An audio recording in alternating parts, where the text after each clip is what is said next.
Oh, hot.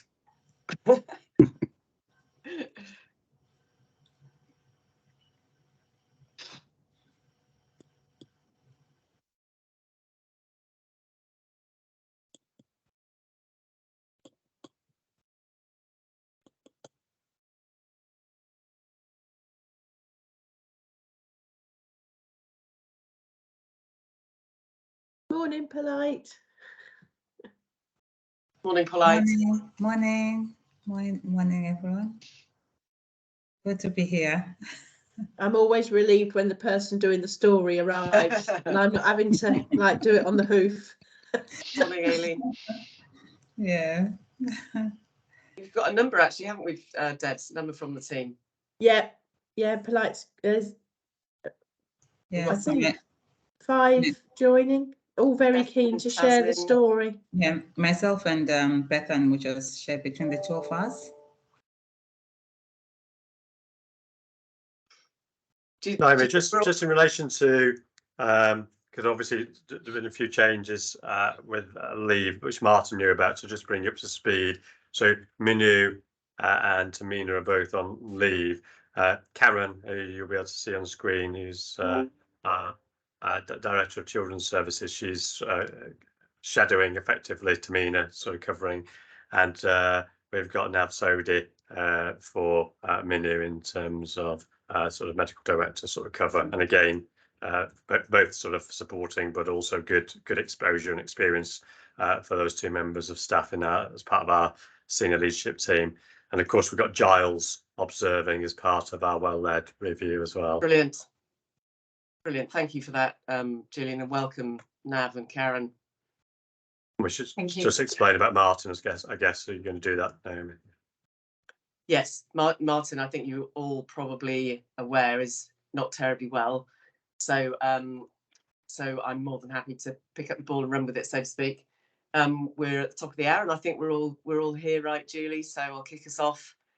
So welcome, everybody. Do we have any members of the public here today, Julie? We've got two governor observers, Tom Lake and Ros Crowder, and we've got Giles Peel, who is our external reviewer, observing the meeting. We had a member of the public, Don Fordham from GE Healthcare, who asked for the meeting link, but I'm not sure he's on the call at the minute. Maybe he'll join later. Welcome, Tom, Ros and Giles. Do we have any apologies? I think we've covered off on those and the people that are deputising, right, Julie? We have. Good, thank you for that. Declarations of any other business?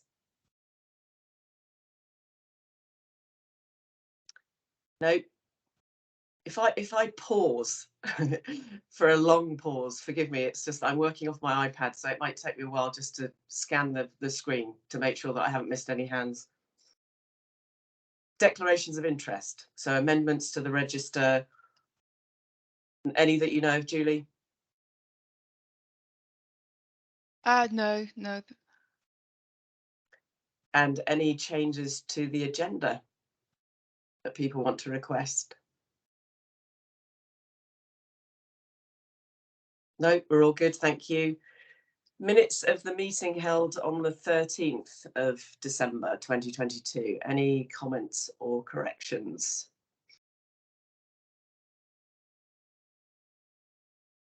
No. Thank you for that. And the action log and matters arising. Any observations to make? It all looks under control, Julie, as usual. Yeah. Thank you for that.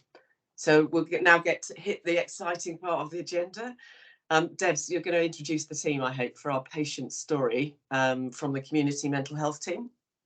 Well, I'm going to introduce Polite, and I'm sure she will introduce her colleagues that she's been with her. This is actually our mental health integrated community services. So the mixed team that you would have heard us shortening this by. So our relatively new primary care based services. So I'm not going to say any more about it. I'm going to hand over to the people that know about it to talk about it and also to give us a patient story today. Thank you ever so much, Polite and Bethan. Thank you for inviting us. We feel really privileged. My name is Polite Chuma. I am the service manager for the mixed team. We are covering Reading. Without wasting time, maybe we'll just go quickly introduce the staff who are here. Yasmin. Hi there, I'm Yasmin. I'm one of the assistant psychologists working with the team. Karis. Hi, I'm Karis. I'm the performance manager. Nat. Hi everyone, I'm Nat, one of the community connectors. Meghna. Hi, good morning. I'm Meghna. I'm one of the mental health practitioner. Bethan. Just me, I think. Hi, I'm the principal psychologist for Mix in Reading, and I shall share the presentation. Thank you. And make a start. I don't know how many of y'all see whilst I'm doing this, so if you can just have a thumbs up when it comes up, that you can all see it. It's just Yes, it's visible. Thank you. It's visible. Thank you. Okay, so as you've heard, we're Mix, and we're Mix Reading, and this is our story so far. Polite's thankfully done introductions already, so I can skip that one. So as you have, we're a new collaborative service in Berkshire West. We are the Reading team, and we have recently opened in Wokingham and are opening in West Berkshire area later in the year. But we're made up, as you can see, of quite a lot of professionals working together to help people with significant mental health needs within the local community to access the support they need. From a more holistic perspective, we're primary health care based, picking up people that often fall between the cracks between primary and secondary care, or feel like they've sort of bounced around services for a while and are using GPs a lot. So we're looking at understanding people's mental health problems that coexist with their social, emotional, and physical health issues as well. And we use a biopsychosocial model to formulate difficulties for people by offering a space to listen and understand their difficulties, and including the difficulties they've had accessing the support they need for their mental health. We provide support and treatment to help optimise their well-being and build upon their strengths and work towards personal goals. We connect and liaise with much wider services in the local area that provide mental health support and that's suitable for specific needs. And we aim to work in close partnership with the client and their GPs to improve their mental health and well-being. So we do that through a comprehensive assessment that's either a full trusted assessment or a well-being conversation that's more around those social, emotional, and physical health needs. And then we might offer a brief evidence-based intervention that will either be with a mental health practitioner, community connector, psychology, or in liaising with other services to support onward pathway. We're just one part of the wider transformation of mental health services, but we feel we're a real central piece of that puzzle. And all the other services, there is lots of work going on in transforming mental health services, as I'm sure you know, but we feel we're quite pivotal to the development of that through our service. So far, what we've achieved. So this is just some data that we've collected around referrals. And as you can see, we're getting a nice amount of referrals through to the service through the work that we've done with GPs in introducing ourselves to the local area. And there's a nice balance also because we're an easy in, easy out service and we do a brief intervention. So we've got a good amount of discharging going on at the same time as people coming in. And we do have some greens that are not accepted referrals. Just to explain that briefly, we're slowly reducing it, but it's just while people are getting used to the service and what's appropriate to send to us. Sometimes we've had GPs sending referrals when people are already open to secondary care pathways or already open to talking therapies. So it's just helping educate and inform them. So hopefully those are reduced to nothing in the end. We've also been doing a lot of auditing as we go along. We think it's been really important to be regularly collecting thorough data on the types of referrals we're getting through to help develop the new service. It helps us tailor our clinical offer and identify areas for improvement in relation to diversity and inclusion, which is also part of the mental health transformation agenda. So the above data is from May to October 2022, over which time we had 215 referrals. And so you can see there are some gaps that we'll be thinking about how we maybe try and address those inequalities or lack of people feeling able to access services over time. So it's important data for us to have. We've also been collecting information on people that do engage in a full intervention with us. And the most common presenting problems at the moment are there for you to see, with a high proportion on anxiety and depression. But it's also interesting to note that we have a high significant amount of comorbid presentations that include physical health and pain difficulties, neurodiversity, alcohol and substance issues, and EAPD presentations. And although these might be the top 5 presenting problems, we're often offering support for those comorbid presentations, which are usually the barrier to them accessing services. So it's really important to know that that's sort of going on behind the scenes for people. It's also helped us develop our clinical offer, and we've just started our first group for the anxiety and depression there. That's our most common presenting problem, doing a mind over mood group. So it's helping us focus our attention where it needs to be. We've also done our QMIS training, which was really, I think, a really good idea as the service opened. And initially we were having a lot of DNAs for first assessment appointments. And as a new service, it was something we wanted to address really quickly. And so as part of our QMIS learning, we wanted to focus on this. A good patient journey and experience is really important to us. And so first appointments are really important as part of that. And so we chose it as an A3 project. And through our fishbone analysis and exploring countermeasure ideas, we put 3 new strategies in place. And as a result, we're really pleased with our improvement overall so far. And we're hoping to meet our first target, which is 15% in the next 3 months. And then we'll work towards getting to that 5% final target. The countermeasures we put in place were educating all staff on outcoming appointments correctly on Rio, ensuring DNAs and cancellations are appropriately recorded. We introduced a manual text reminder for all first appointments 24 to 48 hours before the appointment, and we escalated requests for a digital system that would support automatic text reminders for these appointments, which I think we're getting towards achieving. But that's who we are and where we're at so far and what we think we've achieved. And Polite's going to move forward with our patient story and our feedback that we've had.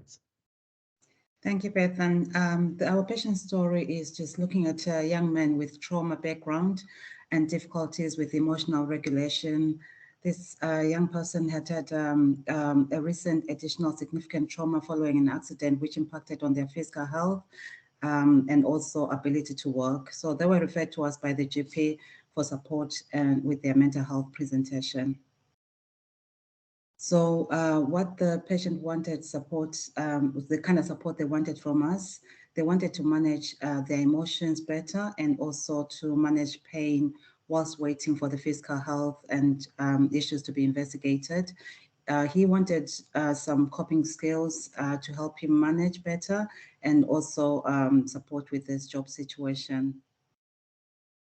So the support that this gentleman received from MIX was we linked him with the IPS support for employment support with the employment situation, and also official support has been offered when needed. So psychoeducation around identifying and managing emotions was also provided. He was given, supported to get various coping skills to help manage his emotions and contain his trauma. So the staff needed to give him quite a lot of reassurance around managing his anxieties around pain, because pain was something that was really a big concern for him, making him unable to manage. So a lot of information around the processes and potential support that other services can offer was provided as well.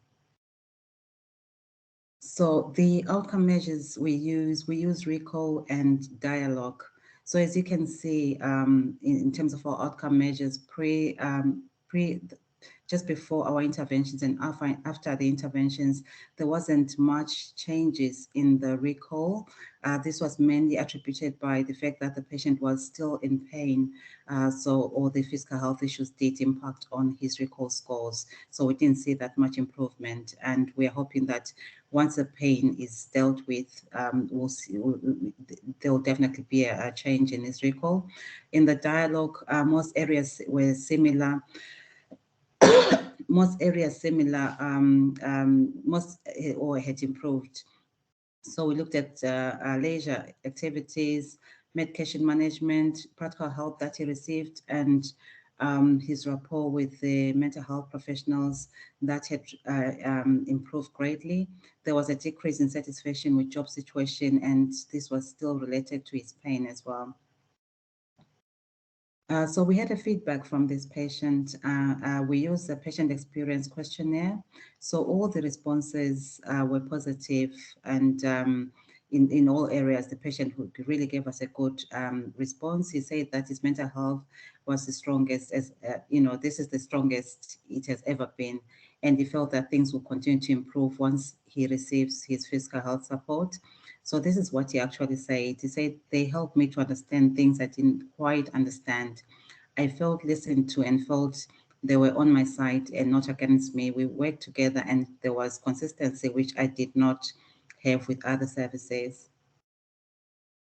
So these are other responses from some of our patients. I'm not going to read them because of our time. So it's something that maybe you may want to have a look at when you get time. One thing that has been very important to us as a service is the staff experience. We have about 20 in our team and still having to recruit. We're having a challenge around recruiting to pharmacy and a psychologist. Although this is not really a big barrier to our how we work, as we link in with other services where needed. So this is what our staff has had to say, and so we do like to always hear from our staff. And for myself as a service manager, it's been great to be part of a team that is really driven by a desire to make a difference. It is a different team, and I think I've been talking to a lot of different people. There's such a great passion. And in the beginning, we did have a few anxieties around being having a new service. But actually, as you can see, this is what our staff are saying. This is what this is the feedback from our staff, and we probably have more feedback from others. This is just the staff members that are here in this meeting. As Nat is saying, is rewarding and dynamic to work with a really strong team. And Caris has said, I've enjoyed a challenge of setting up a new service to support our clients that have previously struggled to access mental health services. So we do continue to try and improve as a service. Thank you very much for listening. So we are happy to take any questions that you may have. I'll just stop sharing. Thank you, so we can see team. the whole room. Yeah, you can stop sharing. Thank you. I'll open the floor to questions. Sally. A really interesting presentation, and I wonder, and I'm going to ask the sort of silly laddie question, in as much as, can you just describe to me very simply what the objectives, the team objectives are? Is it to pick up those people who wouldn't reach the threshold for secondary care and provide them with psychological services and support? You haven't got a psychiatrist attached, have you? So you can't offer, or you have medications. Yeah. So we do, yeah. Sorry. Okay, right, Bethan, yeah, you go ahead, Bethan, it's fine. Yeah, go ahead. We do have psychiatry for any medication or diagnosis queries. I guess our main purpose is from primary health care, because we're working with the GPs. So it might be, there's many facets, I guess. It's taking a full assessment of the person really holistically and finding out what their primary concern is at the moment, and how we help and support them to maybe manage other things going on in their life, to then access the appropriate mental health pathway to support them. So quite often there's other things getting in the way of them accessing that, and they just get bounced around or use their GP lots, and the GPs are like, this person's coming to me in lots of distress, and why can't they access? And it might be their drug and alcohol that's getting in the way, or it might be something, just family issues really impacting on their mental health, and maybe they need support in that area rather than with their mental health. It's about thinking about what's holistically going to work for them. And so they might, you know, we choose through that assessment what it is that we're going to deal with at that time, and we're easy in, easy out. So we do a brief intervention and get them to the right service, and they can come back and forth as many times as they need to. Let me just ask, do you think, looking at your referral numbers, that they are relatively low, and that what you know that going forward it's also working with the GPs and encouraging them to refer? Would that be your view? Or I mean, I'm just looking at those figures, they were low compared to other services. I don't know the stats of other services. I thought our referrals are quite decent. We have been working very closely with GPs, and they're all learning how to or find the right people to be sending our way. And it's not just those. We've been doing a lot of work with ARS workers, with social prescribers, with all other services, to be honest, to help support. So we might also support supporting people down from secondary care back to primary care. We work very closely with Talking Therapies to share referrals in and out, but it is still developing, and I'm sure our numbers will increase. Thank you, Sally. As well, I don't know if I just can add to that, Beth, and to say that you know, I'm sure you're probably aware that we have one allocated mental practitioner and community connector per PCN, and so they cover quite a large group of patients. And our referrals coming through at the moment, because we are not an assessment service only, so these are patients that we hold and offer brief interventions, which could be up to 6 sessions. So we are holding our patients on average really about 4 months, but sometimes they are discharged earlier depending on what's going on. So we do ongoing interventions with the patients. So just to put things into context. Right. Thank you. Thank you. Julian. Thanks, team. Great presentation. Really lovely to hear from you this morning. One of the things that must be a challenge for everybody, GPs and others, is the complex sort of landscape that we've got now, with lots of services kind of making sense in their own right. But you know, just from a sort of GP or referral point of view, you know, you've got the ARS roles, you've got talking therapies, which again, the largest number of patients or referrals will be anxiety and depression. You've got your service, you've got community mental health teams, crisis services, perinatal services, and all the rest of it. As you know, we're going to do a piece of work over the next 12 months around helping make sense of that, so that referrers and patients don't get bounced around and end up in the wrong place. I'd just be curious to know if you've got any particular insights at this stage that might be helpful in terms of that landscape, and in terms of what might help to simplify, because our job is to simplify a sort of complex landscape, isn't it? Yeah, and I think that's been part of our development, is to be part of that. I guess for GPs, about learning, you know, they've had lots of places where they might send people, but they get bounced back or they get sent straight back. And I guess one part of our role is about being a front line for assessing complexity, and helping the person really understand that complexity for themselves, so that then they're more aware of what it is they need in the first instance.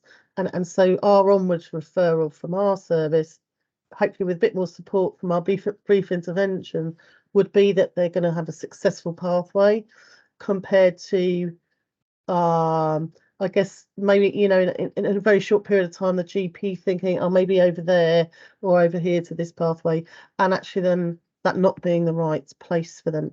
So Does that make sense? So hopefully we're reducing, the amount of wastage of referrals bouncing around the place, definitely. And also just to add on to that, Julian, we are doing quite a lot of interface work as well with ours and other services, and we are part of the we are working with the transformation team to see how we can really streamline referral processes and make sure that patients are not bouncing.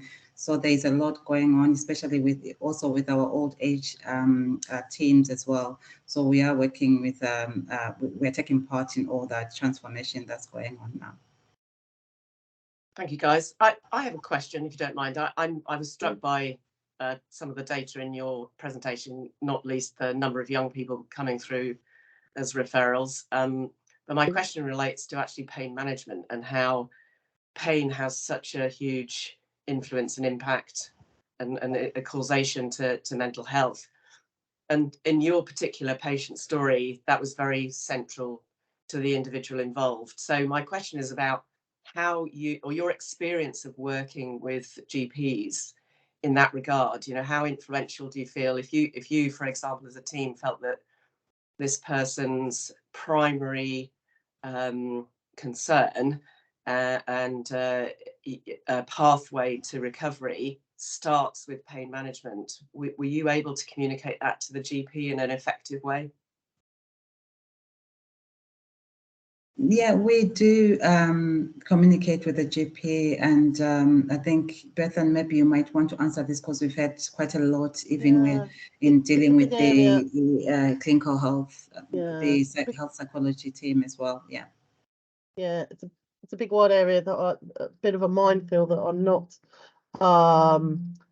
totally okay with, but you know, there's a lot of issues, wider issues in sort of the commissioning of physical health support, and what's available, and that does need to come via GPs or consultants, not via us, that can create some barriers for people, and again, resource wise, there's often quite a wait for physical health pain management services, which is why like with the patient we did in the story, it was very much about how he's supporting himself with other things in the meantime and helping him understand the process of what he's waiting for, which we hope will have been positive for him.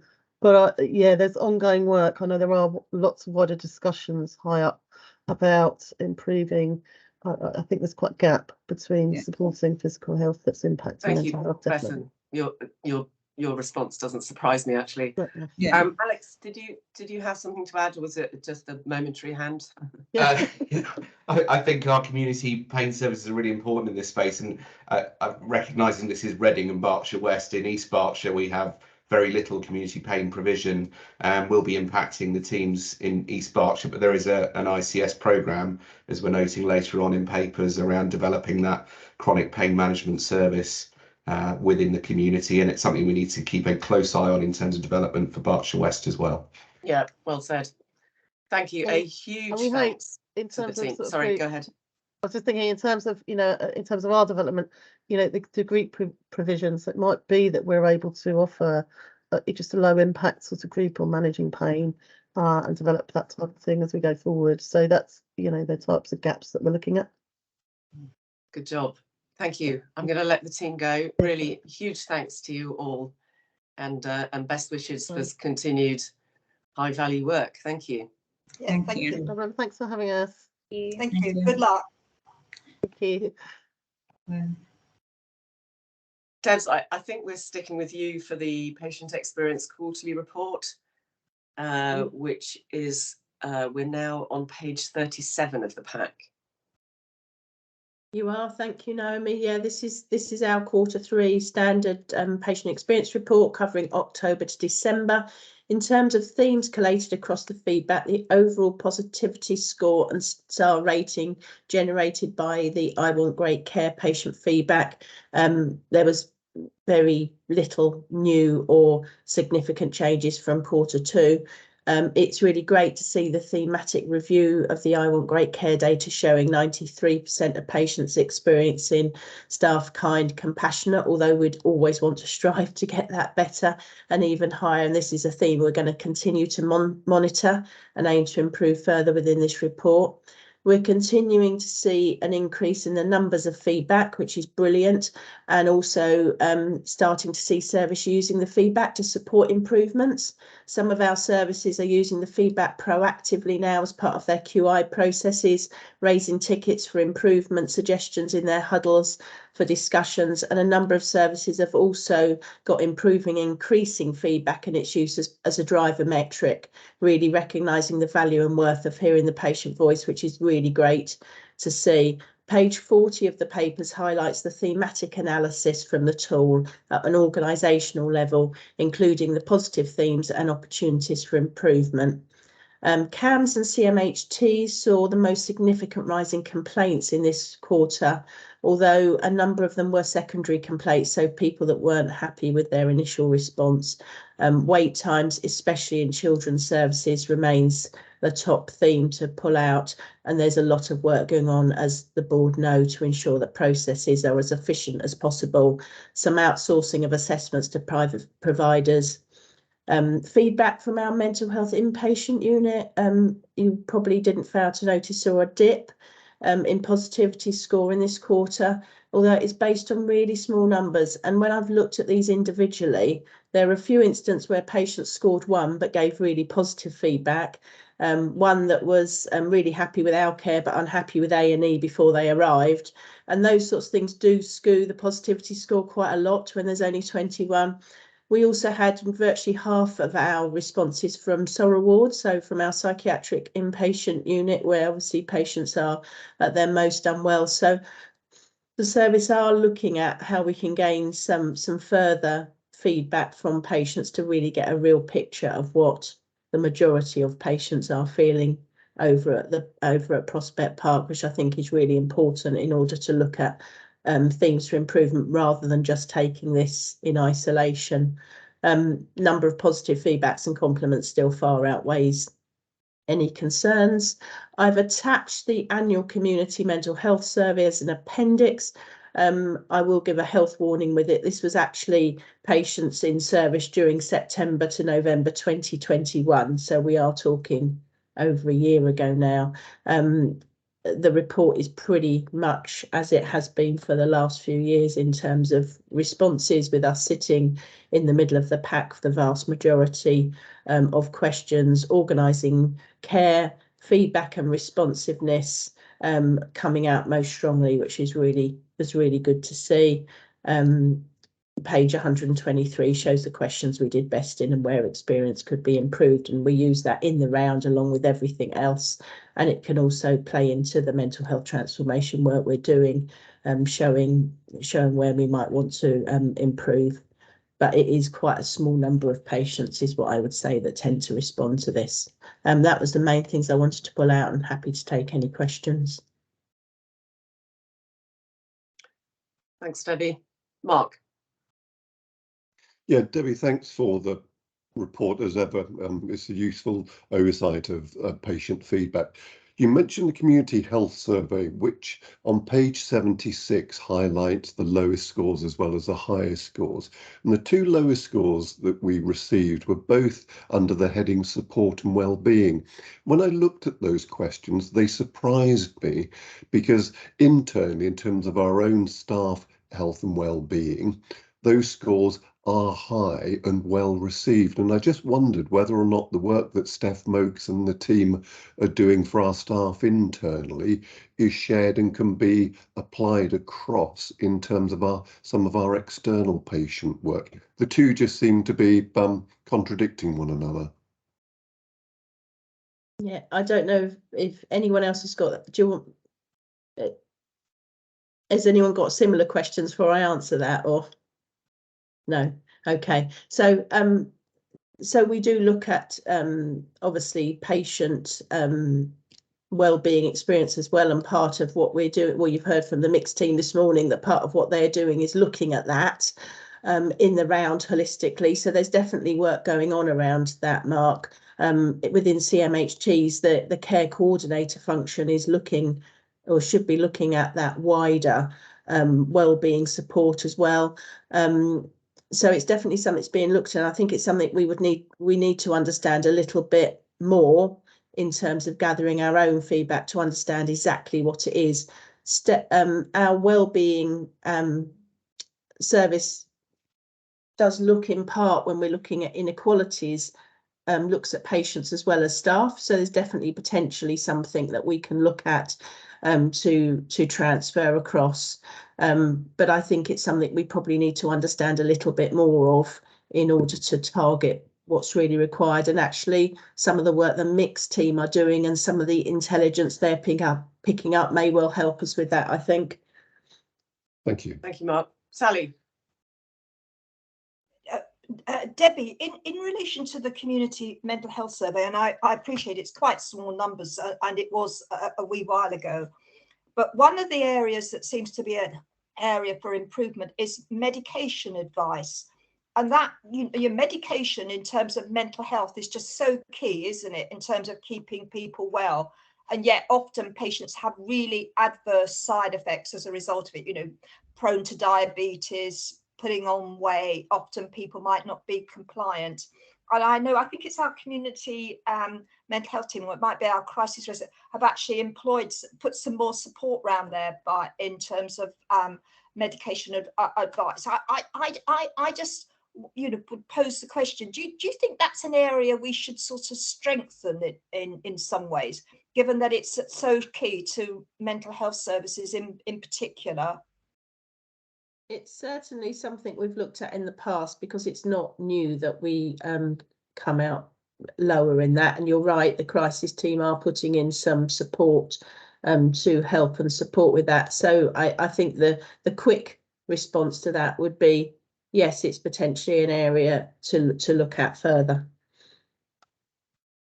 And Debbie, is that within that, would that be, and I know there was some resistance in one of our services, but eventually they accepted it. You can get a number of professions doing prescribing. Do you think that's an area that the trust could look at, possibly? Getting more nurse prescribers, AHP prescribers, if we can't get pharmacists. So we've got lots of non-medical prescribers in the organisation, Sally, lots and lots. Probably more in our physical health services than our mental health services, but we do have non-medical prescribers into some of our mental health services already. And I guess it depends in what context the patients are saying they're not happy with this as well, doesn't it? In terms of, yes, what we tailor in order, the thing with this is it doesn't really give you any kind of, it's a very tick box kind of survey. Yes, so it really doesn't give you any ability to understand what's behind some of these. No. Which is why, our patient experience tool gives us much richer data that we can actually do something with, because we could be going down rabbit holes, putting a total wrong solution in to fixing something that doesn't need fixing. But we do have lots of non-medical prescribers in the organisation. Thank you very much. Julian. Yes, so just before I come in, I just wondered whether Nav wanted to say anything. He is a prescriber and he works in community services. So anything you wanted to add to that, Nav, from your on-the-ground perspective? Yes, I think it sort of works at sort of various levels. I guess what the question is asking, has an NHS mental health worker, any worker who we sort of come into contact with, have they had sort of a discussion about medicines? So I think it's about the sort of ongoing work around making sure that all the contact that the patients have with the care coordinators or perhaps with other team members, whether there's a discussion around sort of medicines. And then depending upon what the outcome of that discussion is, to sort of signpost towards the right person, whether that could be a prescriber, whether that could be the GP or different things. So I think it's that sort of ongoing work, I think, around making sure that the discussions with any professional that you're coming across is that there's an element of sort of medicines. But I think that there's absolutely a key role for non-medical prescribers to be sort of part of certain services where they can kind of develop sort of more detailed discussion around sort of medicines as well. So yes, I think it's sort of a multi-layered question. It's perhaps not as simple as it sounds sort of on the face of it. No. Thank you. Naomi, just a couple of thoughts. So, as you know, one of the things I do, I sign off all the complaints, I sign off all the MP letters, and obviously read this stuff. And I think there are two key things that stand out for me. We've got unhappiness about weights, and we know where they are. And as part of our strategy in draft form that we're looking at part 2, that will become a public document, you know, we're targeting at kind of the weights in those key areas. The biggest cause of complaints for kind of MPs' weights has been the neurodiversity weights for children. And you know, we've got a plan for that because we saw where we were with the weights, and we're bringing that back in May with the targets around that. So in a sense, we've got a problem, but we also know we've got something in sort of train there. There are some other weights which we will pick up, and we need to sort of test ourselves to make sure we've triangulated what we're doing in our strategy, triangulates kind of with that patient experience, and particularly where there's safety issues. And then the second sort of theme, if you like, that sort of runs through it is people being bounced around our internal services, particularly mental health services and children's services. So that question I asked of the mix team, whereby sometimes it's about people getting discharged from secondary care and going from 0 to 60, you know, having a care coordinator, psychiatrist, and then going back to the GP. Now, the mix team will help with that because it can go back to them as a holding kind of position for a while and things like that. But it is a complicated landscape, and sometimes they get a letter where they've been bounced around and had a lot of assessments by Berkshire Healthcare staff with different hats on, and that's quite common. And that's also common, I mean, through children's services, particularly child and adolescent mental health services. Now, with our adult services, we've got a plan we'll be bringing forward called One Team, which starts to look at the landscape, particularly around adults, older adult services. But I don't know where, because Karen obviously manages sort of children's services. It really is. I signed a complaint off the other day, and literally, you know, we'd assessed this child 4 or 5 times before bouncing him around. And it's a national issue, which we know about, and we've got to fix it if we want to see that experience improve. Karen. Yeah, I was just about to say around child and adolescent mental health, we are doing a lot of work on pathways because we recognised that children and young people were bouncing around between the current services within CAMHS. So we're not there yet, but we are looking at ways of ensuring that the child can stay within one service, and so they don't do this bouncing around. The children's system is as complex as the system we heard about with NICS in terms of Berkshire Healthcare don't provide all the services to support children and young people with social and emotional well-being. So again, across the system, we are looking at how we can ensure that the child gets to the right service initially and doesn't come, to example, for Berkshire Healthcare for us then to transfer out to another service provided by the local authority. So I think it's just to say we're doing some work internally about our own systems, but we are also working with our colleagues in the voluntary sector and the local authority to look at how we can ensure the child gets to the right place initially. That's helpful, Karen. And I guess, Naomi, one of the things we need to do now is to keep us honest is these changes we're making, will we start to see an improvement in patient experience? So we should, one of the measures we need to put in for One Team or the children's stuff is actually tracking that experience as well as other things. I think to make sure that we're not just moving the deck chairs around with no improvement experience. Mahmouda. Yes, morning everybody. Apologies, Naomi.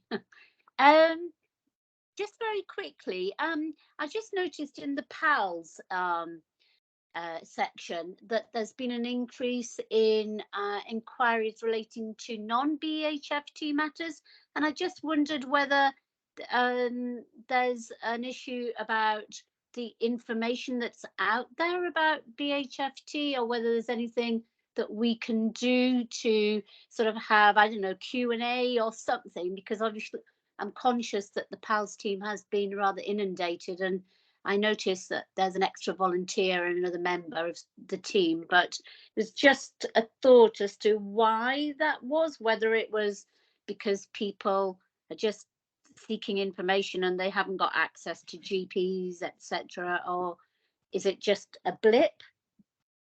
We've always had a huge number of PALS inquiries not related to us, Mahmouda. So I think we've seen a slight decrease in this quarter.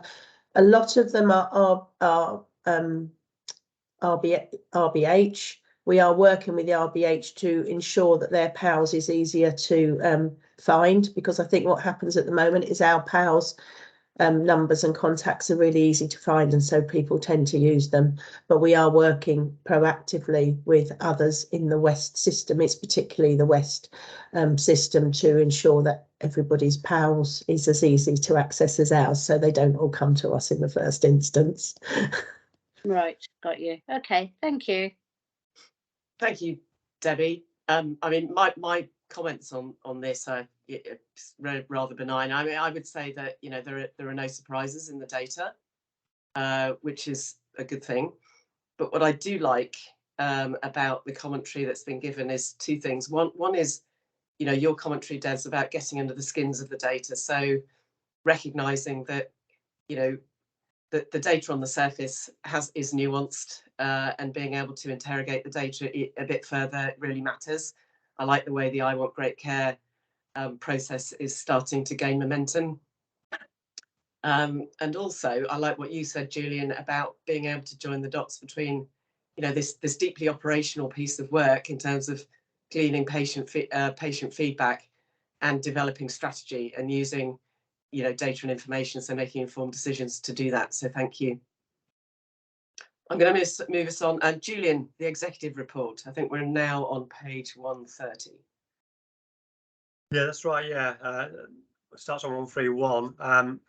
Please just take as read. I mean, there's a few bits and pieces there. I would just say the sort of final one is just for information. So I've put about district nurses numbers, right? Because in March, our discursive exec, we're bringing a thought piece on, you know, what the future looks like for virtual wards and all the rest of it. You know, there's a big movement to look after more people, particularly in physical healthcare, outside in our home and everything else. But guess what kind of type of staff this will rely on? So again, it's just to kind of hold that in people's minds for kind of next month, that kind of strategic piece, which is, yes, virtual wards sounds good, but who's going to kind of run those things and what might we need to do? Other than that, can I just take as read and just take any questions, please? Please do. Thank you, Julian. Aileen. So mine was a question about the vaccines, vaccine take-up. A point of clarification first. The 2 percentage figures that we've got, it says update of vaccine 2nd of February as reported by NHS England. So are they national figures or are they our figures? They're national, but they're the same as such. So they pull from ESR. Right, okay. From ESR to know how our numbers of staff, and then from the national. So during COVID, there was a requirement to move onto a national reporting system when you gave vaccines to staff, which we didn't have historically. So it's important, I think, that you see what is in the public domain. Yeah. Is it good enough? I mean, we've tried so hard, haven't we, to get the numbers up? Is it good enough?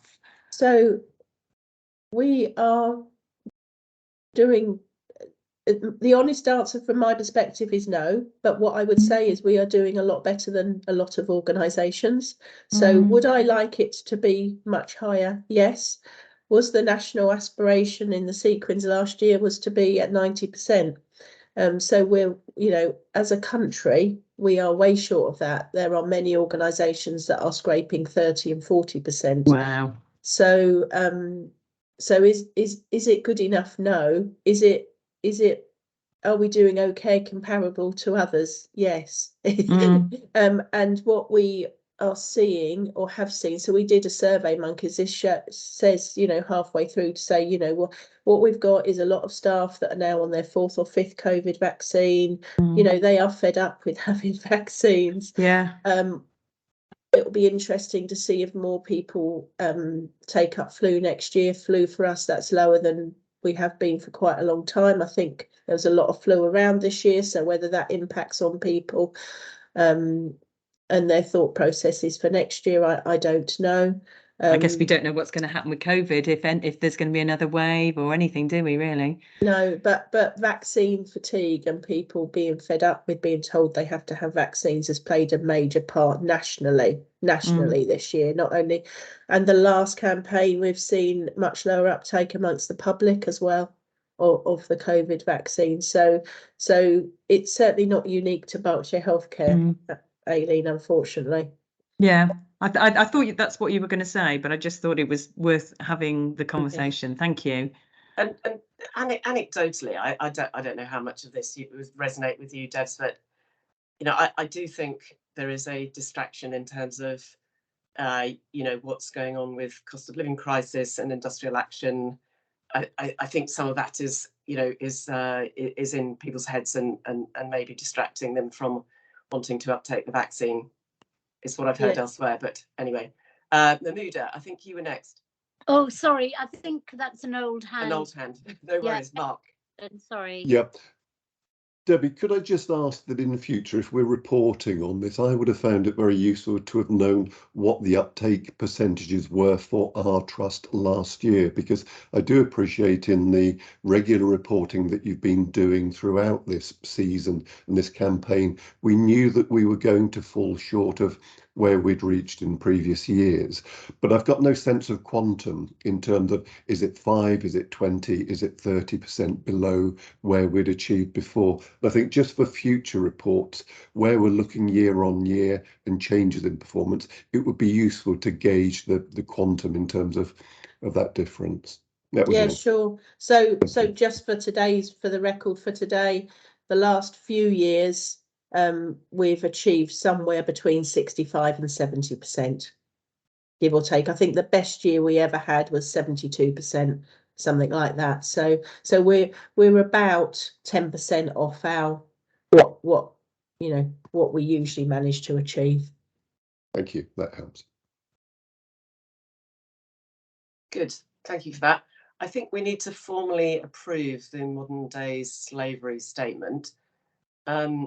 Julie, is that right? Yeah. Sorry, I couldn't get off mute. Yeah, yes, that's right. And it'll come out, it'll be published on the Trust's website and included in our annual report. Very good. And I take it there are no material changes from the one that was issued last year? No, that's right. That's great. Is everyone happy to approve? Anybody not happy to approve? Thank you. I think you can formally minute that, Julie. Thanks.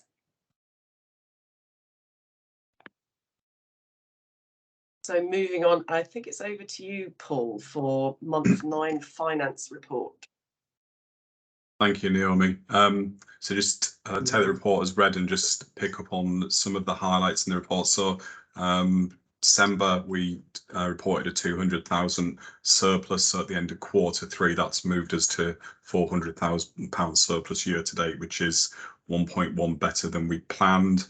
In terms of income, we've released a further 800,000 of the elective recovery funding, which obviously we expected 2 million to be clawed back this year, which isn't now. So we're feeding that into position over the remainder of the year. Pay costs, obviously December, we always get a level of seasonality, and we've seen an increase in temporary staffing costs, covering bank holidays and covering bank holidays, obviously at enhanced pay rates, most notably in West Call in terms of some of the rates we pay to our GPs, 111 services and across our inpatient ward areas. Overall pay is broadly a plan and is to plan year to date, although we recognise the substitution of temporary staffing with substantive staffing, which we've seen all year and we'll pick up in planning going into the next financial year. In terms of OPES, we've seen a steady reduction in the number of placements during the quarter, and costs fell by 200,000 this month. And expect when we bring the report next month, we'll see a further reduction in those numbers, which is really positive and showing the results of the work and the effort that's been put into that area. Coming on just to our forecast, you'll remember at the board last time we met, we agreed to move the surplus for the year to a 1.1 million surplus. as is the way with NHS finances and positions do move. So there's been additional funding that's going to come down through Bob ICS, which we weren't aware of when we made that agreement on the 1.1 surplus.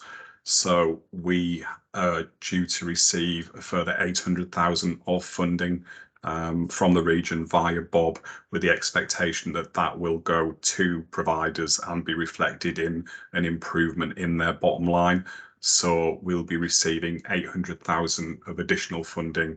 It will be non-recurrent. It will be cash backed, so there will be a small PDC benefit off the back of it, but it will mean that we'll be expected to move our surplus to 1.9 million, which is what we'll be reflecting in our submissions to NHSE this month, and will correlate back to what the system expects us to submit in terms of revised forecast. In terms of cash, continuing with a strong cash position, 56 million. Expecting some movement in working capital between now and the end of the year, primarily driven by expenditure on capital programme. So we're probably going to close the year out with cash in the region of probably 45 to 50 million by the time we finish the year. And just coming to capital, we still report quite significantly behind our capital plan year to date, so about 4.2 million behind. But obviously the majority of our capital projects, certainly some of our big estates programmes and our big annual IT equipment refresh, will be happening in Q4. So we do expect that we will hit our capital CDEL target for the year, and we're looking at programmes that we can pull forward from next year, because obviously we expect capital plans to be challenging for the next year, and we've negotiated a small level of headroom with the ICS. If we were to breach our CDEL limit, there is some slippage within the region, which we've got some coverage for. So probably about, it means that we can overspend by to the tune of about 200,000-300,000, which will give us a level of protection going into next year. Happy to take any questions, Naomi. Thank you for that, Paul. Any questions or comments?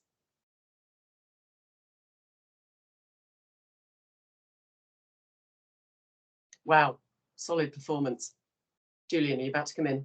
Well, I was just saying, there's not much change, is there, other than the 800,000 that has just come down from the centre. If you take that away, it's been a consistent sort of performance on those issues, really, isn't it? I think I don't think there's anything else that I spotted from previous months, really. I think that's right. I think in particular, you know, the glide path over the last 6 months has been very stable, and I think that's much thanks to the team, not to the environment. But Alex. Yeah, without putting Paul on the spot, it's a bit of a question around future financial incentives within the system and with capital. So how can we be rewarded for our sound financial performance comparatively in the system? You know, we've just taken another 800,000 cash into the position. We've got 56 million in the bank, and yet we're very, very constrained around our strategic capital investments. Is there more discussion in the system, Paul, to do, and a hope that the financial framework will change to reward revenue performance with some capital flexibility? Great question. Yeah, it is a good question. So certainly, I think there's room for discussion there. It depends how close we are to capital allocations across the piece. I think there's certainly more flexibility as we get in year in terms of where organisations are in terms of being able to allocate agreed slippage to providers that are able to offer up more. So in the same way we offered up more in terms of trying to improve the system's forecast position, if there'd been more slippage available, then potentially we could have argued for more capital availability, almost on a kind of pound for pound basis in terms of revenue improvement for CDEL allocation. But it's difficult to see how we'll get into that conversation early into next year, given how just massively oversubscribed the capital allocations are going to be for next year. But it's certainly one in year as we start talking about improvement trajectories that we need to keep on the table. Thank you, Paul. Just sticking with capital momentarily, the pace of spend on our capital expenditure is, it is perhaps typical of many organisations, but ours seems to be very back-end loaded this year. And I just I mean, I hear what you say, Paul, about catching up in the fourth quarter, but I am a bit surprised by the level of spend in the fourth quarter versus, the run rate for the previous 3 quarters. So, any insights? It's probably a bit nuanced. A degree is probably better planning as well. So obviously we agree capital allocations for the year ahead very late, which does impact on when we can start with some of these projects. There's a lag. Yeah. So you're looking. There's probably also a degree of actual, should we say, accuracy of capital planning as well. So reality is some of the build projects were always probably going to finish in Q4, and we just didn't probably reflect that accurately in the plan. In the plan, yeah, good. Thank you for that. Any other thoughts or comments? No. Great. Paul, I think we're sticking with you for the month 9 performance scorecard. Yeah, thanks. Again, take as read, and a lot of the trends that we've seen are continuing. Couple probably just worth drawing attention to. So page 118, self-harm incidents on mental health wards. So we mentioned on numerous occasions that it's quite a volatile target and can be driven by a small number of individuals. But if we look at the chart, you can start to see the real progress that the team are making in this area. So you can see last 4 data points all below the trend line. We've got the lowest number of recorded incidents for 18 months, and it's the first time that we've been below target this year. So it looks like we, turning a corner in a volatile area. So real positive progress there. I want great care score. Debbie's already articulated to the level of transparency we've got behind that. So although the target was below plan, or results were below target this month, obviously we're able to work a lot more closely with units in terms of understanding what's driving that and trying to get improvements on that for the following months. Staff turnover is close to target, but still remains at 16.52. And again, we're bearing in mind that although it's 16.52 across the organisation, there can be great variability in terms of the level of turnover between areas. So corporate areas are probably closer to 9%, where some of the clinical areas are close to 20%. So obviously key area to keep a focus on. And just wanted to draw attention on the regulatory compliance section, page 197. I don't know if we've picked up previously, but audiology weights at the beginning of Q3, we were at 35%, and this is a national reporting target. Lot of work been done in the team, a lot of work around capacity, and they've recovered now to 83% with an expectation they'll be back to target by the end of the year, which is really positive to see. Final point from me would just be picking up on delayed transfers of care, where we're still reporting higher than historic levels and higher than targets in mental health and community areas as well. Showing kind of the pressure on the systems, and the additional funding that's come down is yet to have any real impact on those numbers. So happy to hold it there and take any questions. Good. Thank you, Paul. Sally. Paul, thank you for that. I see we've changed the target for physical health checks. We had a stretch target, and now we've revised it. And when I think we looked at these in the Quality Assurance Committee, it was very much, that's the aggregate, and it was very much around one area. It was Slough that was very low, and I wondered whether whether there's an issue around just focusing on the area that is actually being challenged, rather than changing the target, given the parity of esteem between health, physical health, mental health, integration of physical health, and also the fact that this group have they died 20 years before most of us. So it's an important target in a sense, and I'm just interested in the thinking around reducing it. Paul, do you want me to answer that? Happy for you too, Debbie. Thank you. So the reason of the target reduction, Sally, is because of the the fluctuation in patients coming on and off of into that metric. So somebody new with an SMI who just comes onto our caseload, we're not going to do straight away. So we weren't reducing it because we've got Slough, which you're absolutely right, a lot of work is going on into improving Slough, but even if Slough was up there with the others, that target, the feeling is, wouldn't be an achievable target because of the patients coming in and out of the service, and therefore we wanted to make it a sensible, achievable target for everybody, taking into account that you're not going to do someone's health check the minute they step into CMHT and are diagnosed with an SMI. You'll do it within the first year. So that's why it's not because we're not doing anything around Slough, which is obviously seeing lower percentages at the moment. Yeah, no, it's good, Deb, to hear that we're still going to focus on Slough, you know, that we haven't forgotten that and just changed the target. Not at all, not at all. It wasn't around Slough, wasn't the rationale for changing the target at all. Right, thank you very much. Thank you, Sally. Any other comments or questions? I mean, for me, it's always it could be a very deep conversation, this one, couldn't it? Because there's just so many metrics that we follow, and to an untrained eye, it might look like a lot of red. But what we do know about this report is two things. One, we have very stretching targets, which is absolutely right and proper for high performing teams. And the other is that we don't try and micromanage this. And what I mean by that is that we look at long-term trends and we use our QI process to drive performance in the right direction. So I think that's just worth mentioning or reminding ourselves of, like we needed reminding, right? But okay, good. Moving on. The Finance, Investment and Performance Committee meeting, which was held on the 26th of January, just very briefly from me on this. Of course, we looked at the month 9 financials, which we've already touched on. We also looked at the plan, the forthcoming plan for the following financial year.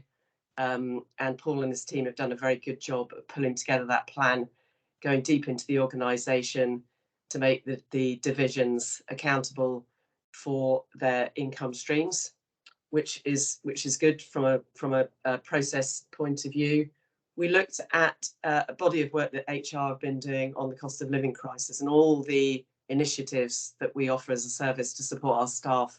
Actually, not just through the cost of living crisis, but as a matter of business as usual. And that's where the conversation resided. It was about recognising that many of these schemes that we offer up to staff are not simply initiatives. They are more about retention.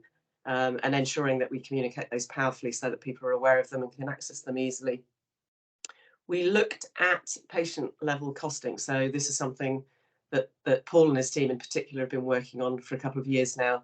It's quite heavy lifting, it's quite data intensive, but the process to bringing patient level costing into an analysable form has gained momentum, and the team is now at a place where they can utilise the data and information to drive performance, in particular doing some benchmarking across our various services. There's still some way to go for this data and information to be really useful, and I always sort of, Paul and I talk about making sure that the data and information is used advisedly rather than as a sort of stick to beat ourselves with. But there'll be more to come. And of course, this is a statutory requirement. We have to have patient level costing as a trust. And I think they're the highlights. So I'll just pause there. Sally, did you have a comment? I beg your pardon, historical hand. Very good, thank you. So moving on, we have next Alex. It's over to you for the quarterly status report on our key trust initiatives. Thanks, Naomi. 200. The report is for noting. I just want to highlight a couple of specific issues. We're bringing in health inequalities projects and our provider collaborative projects as an addition to the report. And in the context of our strategy discussion later, the board should expect to see the implementation plan shift, adjust, amend as we change focus, particularly around health inequalities and as our emerging provider collaborative initiatives take shape. Most of the amber ratings are to do with timescales or resourcing. The intent of the programmes remain, and in case of OAPS, we've heard good reduction in placements, but the work remains challenging and will take some time to drive out the objectives. The EDI strategy, we have had a really helpful couple of sessions with the board around our anti-racism action commitment and focus, and we'll be developing up the plan and bringing that back to board as agreed in March and April. The one red rated is a system programme. It's important for us because it's about our East Community Estate, and we need to improve that and address issues around leases coming to an end, NHS property services changes, particularly in Bracknell. What we're seeing as an ICS-led programme, there is a major affordability risk for central capital and ongoing revenue, and timescales are slipping probably beyond when the centre would expect business cases. So there's some significant risk from a system perspective that will lead us into our own plans to address particular services and sites across the East. So to give some confidence and assurance, actually we're picking that up. We're not just watching the red rating. We'll update the board in due course about that. That's what I wanted to update. Thanks, Naomi. Very good. Thank you, Alex. Any comments or questions? Mark? Yeah, just one from me, Naomi. Alex, thanks for that update on the redevelopment, and as you say, it's our only red issue. It was an area that wasn't high on my radar, or I didn't feel particularly well briefed on in terms of it being a concern. I just wonder, Naomi, whether you feel that it would warrant a little bit more of a discussion and insight from FIP at a future meeting, where it is our only. With all of the ambers, I feel very well briefed, well positioned, and have real insight into all of them. And yet the one that is red, I just feel poorly briefed on. I wonder if, without creating lots of work for you and the executive, just have a bit more of an insight and discussion in terms of what is going wrong and the way forward. And for the avoidance of doubt, Mark, I have the same feeling as you. It feels shrouded in mystery, this one. I don't say that in a pointed way at all. I think it's just happen chance. I don't know what you think, Alex, Paul. I'm happy to bring an update too. I think we've got a FIP in March, so I can pull together the latest position on where we're at with the community developments for March. That would be great. Thank you. I mean, I feel like this one has been around for quite some time in various different guises, and the ball hasn't moved. And I think I sort of understand why, but not in its entirety. So it might be a case of breaking it down into its component parts. You know, is this a strategic initiative that we want to sort of change the scope of? Can we change the scope of it? So they're the sort of pithy questions, I think, Paul, that we might want to answer in FIP. Take it down to its grassroots. Sorry, just by way of reminder, this is the 5 years ago, the East Frimley ICB got awarded 28 million. Yeah. So we do report it in our estate strategy. So they have got the money, which will have some impact on some of the community estate we have, as well as primary care. And it's about them developing those plans and getting those past sort of treasury and all the rest of it. That's where the primary kind of delays are. But we've got a mutual dependency, because obviously some of the estates in the East are in a poor state. So we were hoping that this would be not the silver bullet, but it would be a significant aid to that improvement. And yeah, the process has been very slow to get to an agreed sort of position across all those stakeholders. And it sort of goes to the paper I've written sort of in part two, really, about the sort of complexity of things. But it would be quite easy, I think, for Paul to bring an update about where we are, who's leading it, where we've got to. And of course, you know, the other question is, so if this doesn't come off, what might we do instead? Right. Mm. Yeah. Is it something we want to continue to doggedly, pursue, and there'd be some, innovation that would be needed to take it beyond where it's been stuck for the last 5 years, or do we want to sort of turn it on its head and make it into something new and different? And how much of that do we control? So, all right, Paul, if you could, I'll leave it to you when we discuss it at FIP.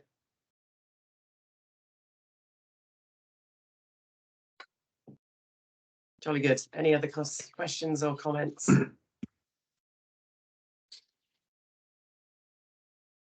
Paul, I think we're with you on the annual health and safety report. Yeah, thanks, Naomi. Again, take it as read and just pull out the key elements of the report. So on a positive note, we've had no enforcement notices over the past 12 months. In terms of our RIDDOR incidents, those have reduced by 50%, and we've only had 4 reportable incidents over the past year. We're continuing to work really positively with Royal Berkshire Fire and Rescue Service. We meet them on a regular basis, and we've undertaken joint training events with them at Prospect Park. They've undertaken 8 visits during the year, and we've got broadly compliance scores following each visit, which, although it doesn't sound very positive, is the most positive score we can get from the fire service. So that's really good. And although we've reported through the performance report that we're below our 95% training target for fire, at 91.7 average for the year, that's 2.5% better than the previous year. So we're continuing to make inroads into improving our fire compliance training. On the negative side, obviously, under the violence and aggression sector, and this is following national trend, we are seeing increases in physical, non-physical and hate crime instances against our staff. So physical assaults up 8%, non-physical assaults up 11%, and close to 14% increase in incidents with hate crime associated reported to them. We're continuing to do and focus on this area. So we've got our continued breakthrough objective looking at assaults against staff, which is really, really important, and starting to see some traction and inroads into that over the past few months. We've got our internal violence prevention and reduction standards task and finish group, which is focused in this area, and we're engaging wider with the systems in terms of Frimley's violence protection reduction operational working group as well, to look and see where we can make improvements. And obviously the significant amount of work that we're doing, particularly at Prospect Park, around tackling racial abuse towards our staff is in traction, and this work will also be supported by the anti-racism work that we kicked off and we discussed at the board in the previous month. So really, really important area to keep focus on. And finally, just touching on sickness, again, possibly not surprising given circumstances. So sickness increased over the past year, and just in a correction to the report, which I don't think it's clear, most common reason for sickness is flu, coughs and colds, and we're still seeing anxiety, stress and depression as the cause of sickness that's causing us the most lost work days over the course of the year, although that has fallen slightly from the previous year. So whistle stop, Naomi, happy to take any questions. Thank you, Paul. Any questions? I have one, just in terms of the sickness levels, anxiety, stress and depression. You know, we that's a common theme, not just for us as a trust, but more broadly. Do we offer our staff support in that area? I feel like I need to know the answer to that. Yes, we do. Sorry, Alex, do you want to come in from a HR perspective on that? I just that's all your hand. Frame what that looks like, you know, typically. So we've built out a really important and strong offer from the COVID experience through our own psychological expertise within the organisation, which is now a health and social care staff wellbeing matters support service. We've also got a very good new occupational health contract, which has direct access to counselling support for individual staff and their families. So I think we have a really good comprehensive offer. Of course, it's about matching up at the right time and helping people continue to see that offer and communicate it. Yeah, and making sure it bears results as well, right? I mean, it's all about recovering. Yeah, Mark. Yeah, I was just going to reinforce what Alex said there. In my well-being capacity, I certainly met with Bridget Gemmell, I think, who's leading a lot of that development work, and then subsequently talking to a number of staff on board visits. And it has been well received where it's been well communicated. And I think that's the only issue in terms of how do you ensure that every member of staff is aware of that facility existing. But yes, it's been well received by those staff using it. Julian. Yeah, the other focus is going downstream and saying, how can we stop this in the first place? So, we have got a fantastic offer, and that's rightly so. But again, one of the things that we're kind of focusing on is making sure we get those basics right. So the evidence base around high functioning teams, good supervision, great appraisal, that people think are just sort of the basics. We know there's a nailed on evidence base. You get that right, you get a team that's able to manage the stresses and strains, you can significantly reduce those kind of people suffering anxiety and all the rest of it. You can't eliminate it, but it has a huge difference. So one of the things that we've got to really make sure is we get those basics right, and we target those teams where appraisal rates, supervision rates, or team meetings are kind of not happening where there's ventilation. And we've got a job, obviously, in terms of those services that are completely strung out because they're short of workforce, that we kind of target those. So I'm just as keen we kind of do that work, as well as having that service we've got is probably world class in terms of if you kind of need it, but what can we do to stop people getting to that point, I think, has got to be our real focus and endeavour. Make sure we retain our shape in terms of those sort of basics, because they make such a difference. If you get all those things working right, they can have a real impact, and sometimes they're overlooked, I would say. Very well said. Thank you, Julian. Any other comments or questions on that annual report? Thank you. Julie, our annual declaration of interest and fit and proper person test report. Yeah, this is just our annual assurance report that we are complying with the fit and proper person test requirements. And just to remind all board members, if you do have a change in your registered interest, to let me know so I can update the register, which is published on the Trust website. Thank you, Julie. We can take it as read. Any comments or questions? I think we're all deeply familiar with this.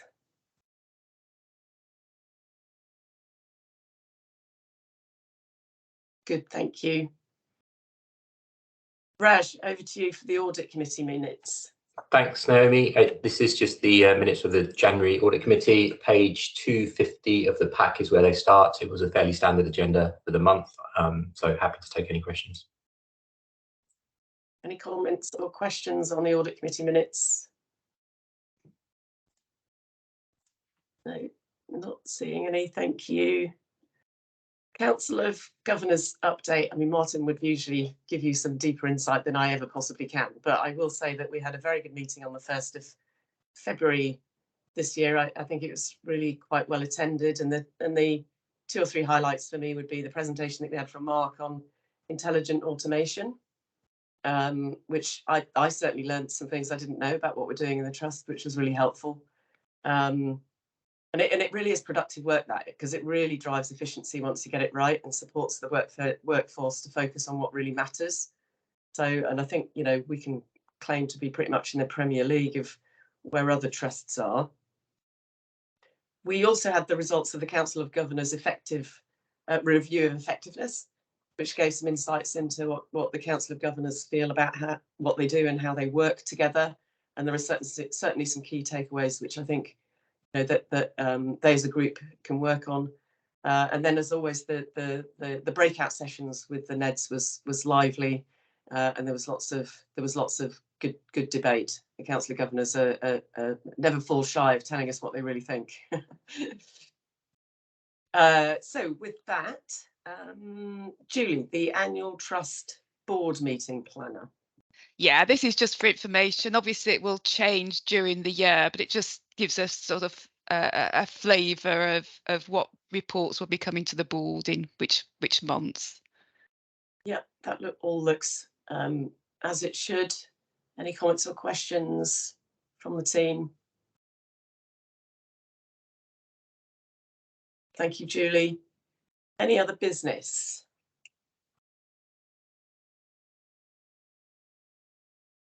No, very good. The date of our next Public Trust Board is the 11th of April. Is that right, Julie? Yes, it is. And I'll now pass the resolution to exclude members of the press and public for the remainder of the meeting as we go into